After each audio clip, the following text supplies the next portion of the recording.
Olá, programa Cidadania Consciente, mais uma vez com vocês. Hoje nós vamos entrevistar pela primeira vez nesse programa jovens que têm uma atuação muito forte na sociedade e têm uma preocupação com o caminhar da sociedade brasileira, especificamente na região sul-fluminense. Nós estamos com o Renan Furtado e também Janine Avelar. Janine Avelar, que faz ensino médio no Instituto Federal do Rio de Janeiro, e Renan, graduação em matemática. Mas minha saudação a você. Tudo bem, Janine? Oi, tudo bem? Muito obrigada pelo convite. É isso mesmo, sou estudante de ensino médio integrado ao técnico no IFRJ Campus Volta Redonda. Meu técnico é automação industrial. Tá bom. E Renan, no Instituto IFRJ, fala essa sigla para nós. IFRJ significa Instituto Federal do Rio de Janeiro.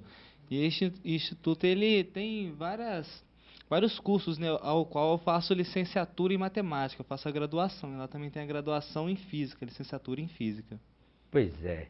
Você sabe que tem uma história muito bonita da criação desses cursos técnicos em âmbito federal na região. Na década de 90, no final da década de 90, com a privatização da CSN, se perdeu e quem está nos assistindo lembra bem, a escola técnica era uma escola do Estado e tinha oportunidade para o filho dos trabalhadores. Com a privatização se perdeu esse espaço. E a partir do final da década de 90, houve uma movimentação para que se criasse escolas técnicas federais para suprir aquela necessidade. Então, vocês hoje fazem parte do instituto que tem ensino médio e graduação superior, que tem grande relevância para a educação na região sul-fluminense. Eu quero agradecer e dizer a você que nos assiste, esses jovens, eles fazem parte de um movimento estudantil ligado ao Instituto Federal do Rio de Janeiro, na região, para defender essa escola e também os seus servidores. Nós sabemos que há uma crise institucional que pode levar à perda de um instituto como esse. Agora, você está mais a par disso. Há algum risco de acabar o Instituto Federal no país? Bom, assim, acontece. Essa PEC, né, ela vem para congelar investimentos na questão da educação, saúde e ciência social. E o nosso instituto aí já vem sofrendo alguns cortes desde 2013, 2014. Então, se essa PEC passando, 2018, 2019, a gente vai começar a cair, o investimento já vai começar a parar e aí a gente vai ficar sem recursos. Quando chegar 2022, 2025, será que a gente vai ter pernas para continuar na instituição, na qualidade que é? Renan, eu vou passar a palavra a Janine para aprofundar um pouco essa questão da PEC, mas só para dizer, o que é PEC, né? Você que está nos assistindo, talvez pela mídia, né, oficial e as outras mídias, você tem ouvido falar de PEC 241, PEC 55. Essa PEC, na verdade, o que é PEC? Então, a PEC é uma sigla que engloba o Projeto de Emenda Constitucional. Então, uma PEC, na verdade, é um projeto criado pelo Congresso que ele tem o poder de fazer uma alteração na Constituição. Constituição que é a nossa lei máxima do nosso país. Perfeito. Então, na verdade, é uma mexida na Constituição do país que pode levar a prejuízos enormes. Agora, eles estão propondo essa PEC com algumas argumentações que precisa recuperar a economia, mas vai recuperar eliminando a educação? Isso é procedente, Renan? Esse contraponto, que coisa é essa? Isso vê que isso não é procedente, né? Porque a partir do momento que eles querem sair de uma crise cortando investimentos, saúde e educação, eles não querem sair de uma crise, eles querem provavelmente criar uma crise maior, sucateando a máquina pública e dizer que, mais uma vez, essa velho chavão que o que é público não presta. Isso é mentira, presta sim, porque no Instituto Federal é um dos melhores colégios e faculdades do Brasil. Nós temos dados que, inclusive, o ranqueamento do Enem, alunos oriundos desses institutos, né, eles têm uma pegada, vamos dizer assim, muito maior do que alunos de cursinhos assim espetaculares que nós conhecemos.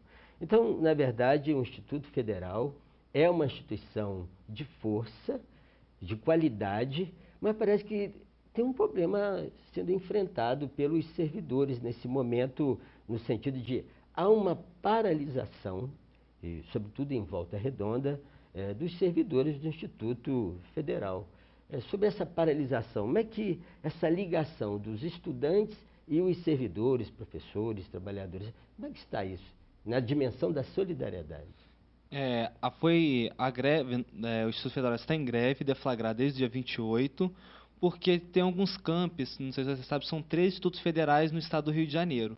E 6 deles estão ocupados. Então, em solidariedade às ocupações, para o calendário deles não atrasar e eles não ficarem perdendo aula, porque o calendário é unificado, é um calendário só para os 13, foi feita a greve, foi deflagrada a greve, e agora a gente está vivendo um momento de suspensão de calendário, onde desde quando ocorreu a greve não tem mais nenhuma aula. E os professores entraram em solidariedade ao movimento dos alunos. Janine, você podia falar um pouco? Nós percebemos nesse período agora que há um instrumento novo no embate, na defesa de direitos da juventude ocupar a escola. Nós tivemos, há uns meses atrás, escolas estaduais sendo ocupadas, questionando o governo em alguns aspectos, o governo sobretudo estadual, e agora vocês estão ocupando o instituto ou essa modalidade é diferenciada de vocês? Então, a nossa mobilização a gente está classificando quase como uma semi-ocupação. Como o calendário está suspenso, nenhuma aula pode acontecer dentro do instituto, aula normal, seguindo o mesmo ano letivo, nós estamos numa semi-ocupação porque a gente passa o dia inteiro no colégio com as nossas atividades. Nós propomos atividades em conjunto com os professores, os alunos organizam atividades, nós temos convidados de fora. Por exemplo, que atividades assim que há o empoderamento de saberes que tem ajudado? Nós temos tanto atividades acadêmicas, com aulas e tudo mais, quanto culturais. A gente teve o Dia da Diversidade, que foi um grande sucesso, que a gente valorizou a cultura negra na região. Tivemos participação de grupos de dança. Nas entidades culturais, a gente tem cine debates, a gente assiste um filme e depois todo mundo conversa sobre o que está sendo passado naquele filme. A gente já viu vários documentários, vários filmes, sempre lotadas as atividades. E também tem tido aulões. Na época, antes do Enem, houveram aulões para o Enem, abertos à comunidade. E agora nós temos aulões das matérias dos professores do Instituto, nós temos aulões sobre a própria PEC e as nossas pautas. Olha, interessante o que Janine acaba de falar. Nós vamos ter que aprofundar um pouco essa questão. Eu vou pedir, você não saia daí, um breve intervalo e o programa Cidadania Consciente retorna com Janine e Ramon.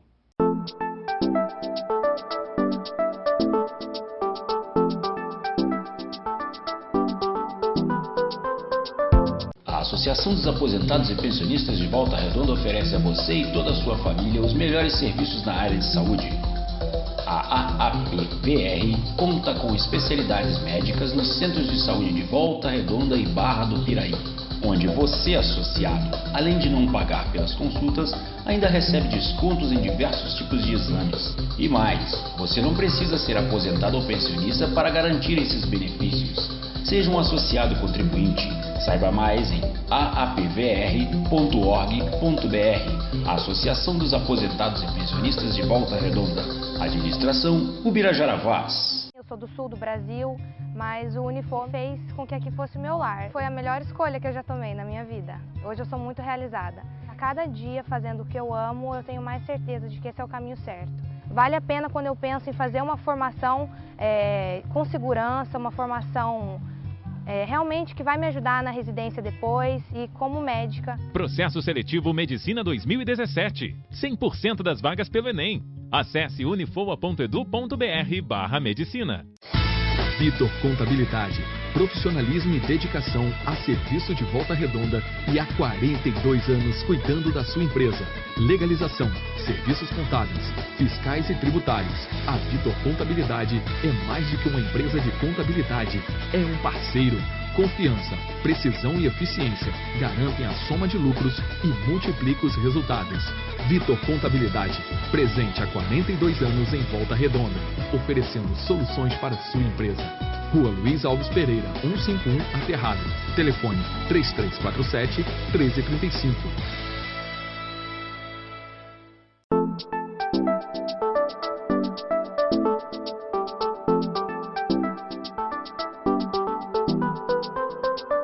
O programa Cidadania Consciente retorna e hoje conversando com dois estudantes do Instituto Federal do Rio de Janeiro, falando um pouco da realidade da educação e, sobretudo, da importância de defender a educação para que não haja perda de direitos, né?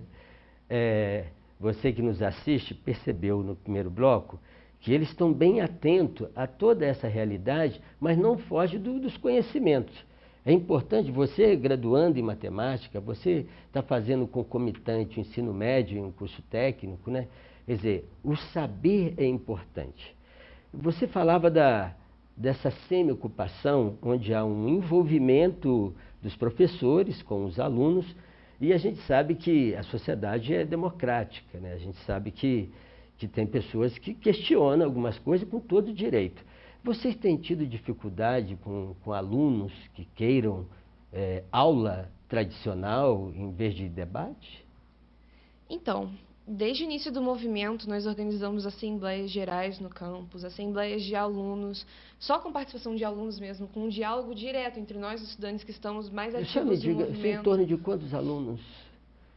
Quantos alunos da escola, na base? São cerca de 700. Certo. Incluindo a graduação, o médio integrado ao técnico que eu faço e só o médio. Certo. Só o técnico. E aí você falava da assembleia, das decisões conjuntas. Então, a gente fez muita assembleia, muita decisão conjunta. Nós temos a nossa página, que o nome é IF Existe e Resiste. Então, a gente está divulgando muito as coisas e sempre deixando o diálogo muito aberto. Sempre ocorreram debates e, assim, a nossa percepção que a gente vê todos os dias com a participação dos alunos é que todos estão sabendo do que está acontecendo e a opinião da maioria é favorável a essa movimentação. Até porque a decisão foi uma assembleia. Sim, então, a decisão de greve foi uma assembleia no Rio dos servidores. Perfeito. Mas que decidiu por todos os campi aqui da região, não só a Volta Redonda. Mas no nosso campus, a gente percebe que os alunos realmente estão concordando com o movimento, porque muitos comparecem aos eventos, estão sempre lá debatendo, sempre com ideias alinhadas. Renan, eu gostaria que você falasse para quem nos assiste um pouco dessa... aqui tem um instituto e em outra cidade vizinha também há institutos, cidades vizinhas. Tem uma articulação entre vocês, assim, de trabalhos, de atividades conjuntas? Nesse movimento estudantil, sim. Nós estamos buscando sempre fazer os chamados atos unificados, né, movimentos unificados. Nós estamos sempre fechamos um calendário unificado com o Instituto Federal de Pinheiral, que é o antigo Colégio Agrícola, e com o recém-formado agora Instituto Federal lá em Resende.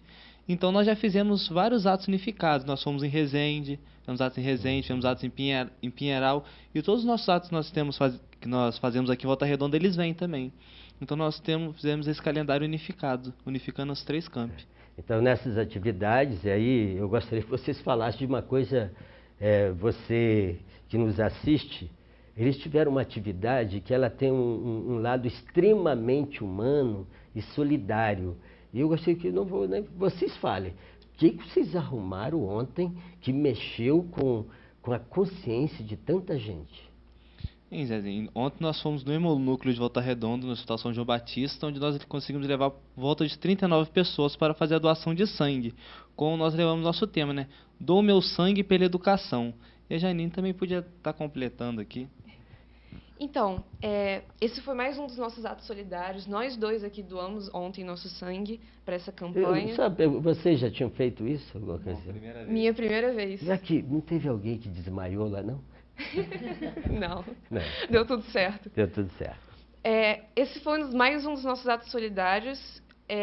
A gente percebe que as pessoas do nosso campus que estão no movimento são muito conscientes e que a nossa luta é pela sociedade inteira. Nós somos estudantes, nosso movimento estudantil, mas a gente está lutando por todo mundo. A gente quer o melhor para todo mundo, esses direitos nossos. Então, a gente fez esses atos porque a gente percebeu que estava todo mundo tão participando do movimento que a gente podia fazer alguma coisa já para dar um impacto bom aqui na nossa região por agora. Enquanto a gente está mobilizado por essas questões maiores e políticas, a gente consegue um resultado legal por aqui. Então, ontem nós dois doamos sangue, junto com as outras quase 40 pessoas. Nós fizemos uma feira de adoção de animais abandonados no último sábado, em parceria com a Sociedade Protetora de Animais de Volta Redonda. Nós estamos arrecadando alimento para doação. Então, são muitas atividades mobilizadoras e a gente não vai parar com isso. Pois é, aí você que é pai, mãe, avô, tio, né? Que a sociedade hoje tem os arranjos diferenciados, que procura estar presente da juventude, sendo solidários. Fiquem tranquilos. É uma movimentação, uma greve importante para garantir direitos. E eles estão doando sangue para isso. Doando, abre aspas, né, a vida deles para que esse presente, o futuro que chegará, tenha garantia de vida.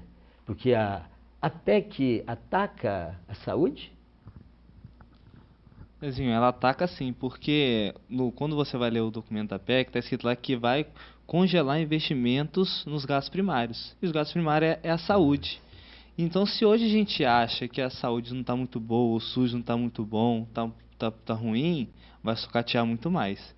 Porque se muito fala em gastos, né? Só que não é gasto, é investimento. Porque quando você trata de saúde é questão de investimento. Você está investindo para um futuro melhor. Porque se uma pessoa chega no hospital e não tem atendimento, ela é o futuro também do país. Então você estará afetando diretamente a saúde com essa PEC, porque estará congelando investimentos. Bem, volta e meia nós vamos falar da PEC, mas a gente percebe que o governo federal está colocando, inclusive está chamando uma palavra que está muito presente, que seja no Estado, seja no âmbito da federação, há muitas maldades sendo feitas com os trabalhadores. E a gente não pode se ausentar de dizer aqui que isso há uma articulação, né, entre os governos para retirar direitos.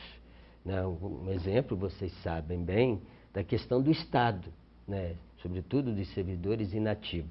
Então, é lamentável que os governos não tenham a capacidade de arrumar outros arranjos, né, frente à corrupção que eles estão mergulhados para fazer correções, e sim retirar direitos dos trabalhadores. A exemplo que estão fazendo com a PEC. Mas para a gente não ficar distante dessas realidades, tem alguns institutos novos que o governo está implementando no campo constitucional. Eu estou até aqui com um livro de filosofia, né, que, na verdade, é editado pelo governo estadual, governo federal, pelo MEC, para a importância do ensinamento de filosofia.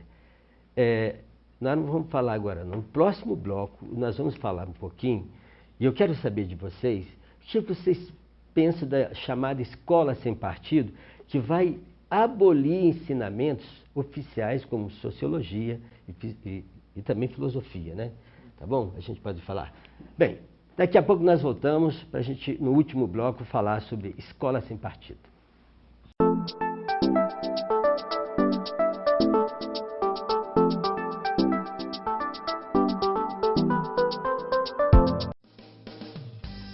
O Sindipaz e suas 28 empresas de transporte coletivo adotam voluntariamente comportamentos imbuídos de responsabilidade social, prestando assistência aos idosos, deficientes, crianças e comunidades carentes. Com os diversos projetos que desenvolvemos, bem como instituições que são beneficiadas, fica bastante claro o grau de amadurecimento do Sindipaz em relação ao impacto social de suas atividades. Nosso objetivo é abranger o desenvolvimento comunitário, equilíbrio ambiental, tratamento justo aos funcionários, comunicações transparentes, retorno aos investidores, sinergia com parceiros e, principalmente, satisfação do consumidor. Sindipaz, fazendo escolhas conscientes. Sindipaz, evoluindo com você.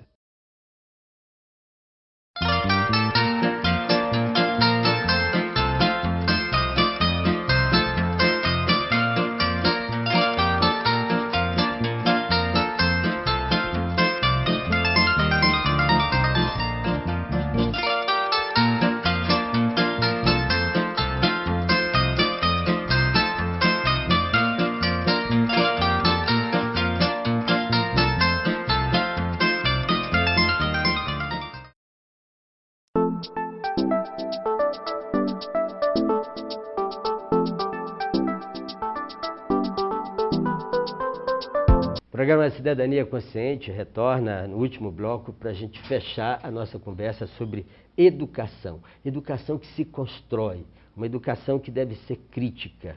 E aí vocês estão de parabéns pela criticidade que estão tendo e a participação no sentido também de envolver toda a sociedade. Me parece que vocês estão tendo uma capilaridade de envolvimento muito interessante, não só movimentos sociais, mas instituições, a exemplo do Ministério Público Federal, no caso.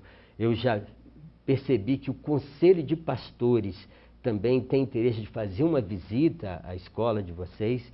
Ontem mesmo, um dos vereadores eleitos manifestou o desejo de ir lá, e eu falei, já era para ter ido, né? Então, a gente percebe que o Instituto, através da participação de vocês, tem chamado a atenção da sua importância. Mas, falando de questão de filosofia, ensinamento crítico, eu falava de escola sem partido. Como é que é esse negócio? O governo está querendo acabar com o pensamento nas escolas? Essa escola sem partido nada mais é do que a chamada lei da mordaça, né? Que você não deixa o professor falar sobre nada de política dentro da instituição, dentro da escola, e ele também não pode ajudar, igual assim, está ocorrendo as manifestações, os professores estão colaborando conosco. Eles estão dizendo, olha, aqui pode fazer isso, você vai nesse viés, porque o professor tem um conhecimento crítico, o professor é dotado das ciências. Então, o professor não vai poder mais auxiliar nisso. E a Janine podia estar complementando para a gente aqui mais sobre a escola sem partido. Então, esse projeto de lei, o nome é muito bonito e o que as pessoas que falam sobre ele também é uma proposta muito interessante, falar que a escola não vai ter um partido, mas na nossa sociedade a gente não vê as escolas com partido, né, que eles dizem que tem, essa doutrinação que eles dizem que os professores fazem, acaba limitando, assim, no último artigo desse projeto de lei, fala que o ensinamento da escola tem que ser o mesmo que os pais querem. Mas aí imagina, uma turma com 30 alunos, são 30 pares de pais que podem decidir sobre a fala do professor. Como é que a escola vai cumprir o papel de ter a mesma aula para todos, se cada um pode dizer que tem que ter o mesmo pensamento, está de acordo com os ensinamentos dos pais? A escola até perde sua razão de ser essa coisa fora da família, que dá um horizonte maior para a pessoa, para ela se tornar cidadã, conviver em sociedade e formar suas opiniões. Por isso, ela tem que ter apresentado todas as opiniões. Pois é, então é uma medida provisória, né, que ele bem focou, que impõe às escolas, inclusive há um risco de patrulhamento ideológico, agora parece que há uma movimentação em rede de alunos poderem denunciar professores que estariam pensando diferente. Eu não estou nem falando, é só para você compreender, amigo telespectador. Nós estamos falando aqui do pensar. Não é pensar partidário do partido A, B, C, mas é pensar de uma forma holística, de visão de mundo, de humanidade, de criticidade, para construir coisas novas, não de partidarizar. Então, essa confusão está levando, inclusive, jovens como vocês a fazer patrulhamento, que agora estão até programando prêmios, concurso. Você sabe alguma coisa disso? Então, né, esse é um projeto de lei do Escola Sem Partido e, assim, tem acontecido isso e ele fomenta muito esse denuncismo, porque ele vai permitir com que as pessoas denunciem os professores se eles estiverem fazendo essa dita doutrinação. Mas isso é muito estranho falar isso em doutrinação de professor, porque hoje em dia nós temos tanto acesso à informação, hoje em dia a gente tem acesso à internet, à televisão, a gente tem outros meios de conseguir informação sem ter aquela figura do professor. E é muito importante que o professor fale a sua opinião para que as pessoas possam construir a própria, seja a favor do que o professor disse ou o contrário do que o professor disse. Tem que ter esse debate, a gente não pode anular esse tipo de debate, simplesmente dizer que o professor tem que ser neutro, porque até a neutralidade é uma coisa que não existe. Qualquer coisa pode ser afirmado que está tomando um lado ou outro. Então... O silêncio também é tomar partido de alguma coisa. Nós precisamos falar aqui também, porque nós estamos finalizando nossa agradável conversa muito assim, importante para a gente olhar para a nossa sociedade e dizer, olha, nós precisamos estar presente nela. Eu gostaria que vocês falassem um pouco de uma movimentação que vai acontecer em Volta Redonda, ainda dentro dessa semana, que envolve todos os setores e da importância, esse ato unificado, como que ele foi construído, quando será? Fala um pouquinho pra gente. Nós teremos um ato agora dia 25, sexta-feira, por volta às 4 horas, estaremos fazendo a concentração e saindo às 5 horas da tarde da Praça da Prefeitura, aquela Praça Sávio Gama, em sentido à Vila, Praça Brasil. E nesse ato nós conseguimos unificar não só os 3 campos de Volta Redonda, Resende e Pinheiral, mas também vários sindicatos, assim como o CEP está conosco, sindicatos metalúrgicos, sindicatos da construção civil e algumas outras entidades sociais. E nós, com esse ato, nós pretendemos fazer um ato bem grande para mostrar para a sociedade que isso vai trazer malefícios, essa PEC 55, não é só para o estudante, é para o trabalhador também, é para a pessoa da área da saúde. Nós também seremos o pessoal do sindicato assistência social, os assistentes sociais também serão muito prejudicados, e nós pretendemos esse ato bem grande, é 25. Mas eu gostaria que você, do ato assim, tem alguma... Porque a gente precisa das coisas assim, da beleza, né? Da questão lúdica. É claro que ver os jovens caminhando, movimentando, se tem alguma criatividade, porque normalmente vocês são muito criativos. Eu me lembro que eu fui provocado por vocês, passei na praça da prefeitura no primeiro ato, me impressionou muito os servidores presentes, os estudantes presentes, e a sociedade foi se achegando, as pessoas foram se achegando, porque havia uma beleza lúdica. Faziam naquela ocasião cartazes, debatiam temas. Tem alguma coisa especial assim que... Então, no caso, eu chamo que a sociedade civil mais gosta, que a gente não está ali somente para manifestar, a gente não tem noção do que a gente está fazendo, a gente sim tem noção do que a gente está fazendo, e quando as pessoas chegam para conversar, nós temos noção do que estamos fazendo e passamos tudo aquilo para eles. Você deve ter passado mais ou menos na hora do debate, na hora que nós estamos fazendo um chamado, tipo um aulão, que a gente fala aulão, onde a gente está explicando para a sociedade, para os alunos que estão ali, para a sociedade, o que nós vamos fazer e o motivo que nós vamos fazer. E nós estamos ali com vários cartazes. Beleza. Então, gente, olha, dia 25, é sexta-feira, o finalzinho da tarde, a partir das 16 horas, uma concentração na Praça da Prefeitura, e que ali vai ter algumas atividades, e às 17 horas seguirão até a Praça Brasil. Com muita luz, muita determinação e denunciando que a PEC é uma maldade. Eu sei que tem um chavão, nenhum direito a menos, não é isso? Lamentavelmente, o programa está encerrando. Eu vou pedir ao Renan que faça suas considerações breves, finais, e em seguida a Janine. Queria agradecer, Zezinho, a oportunidade de estar dando nosso movimento, vir aqui na representatividade de mim e da Janine, e só tenho a agradecer por todo o apoio que você tem dado. Muito obrigado. Também temos muito a agradecer, muito obrigada pelo convite. Nós somos representantes do nosso movimento, não tem uma liderança fixa, todos os alunos participam, é tudo decidido em conjunto. Tem muita gente envolvida, nós somos só 2 aqui, mas é muita gente nessa luta.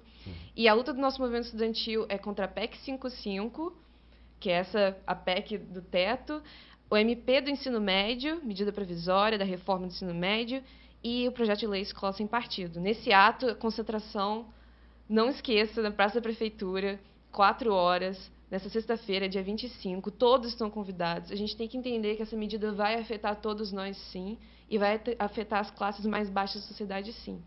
Então, a gente tem que lutar pelos nossos direitos. Pois é, essa PEC penaliza, sobretudo, os pobres, os jovens, os estudantes. Aguardamos você no dia 25 e o programa Cidadania encerra agradecendo a presença ilustre dos jovens, desse coletivo bem representado, e nós retornamos na próxima quarta-feira.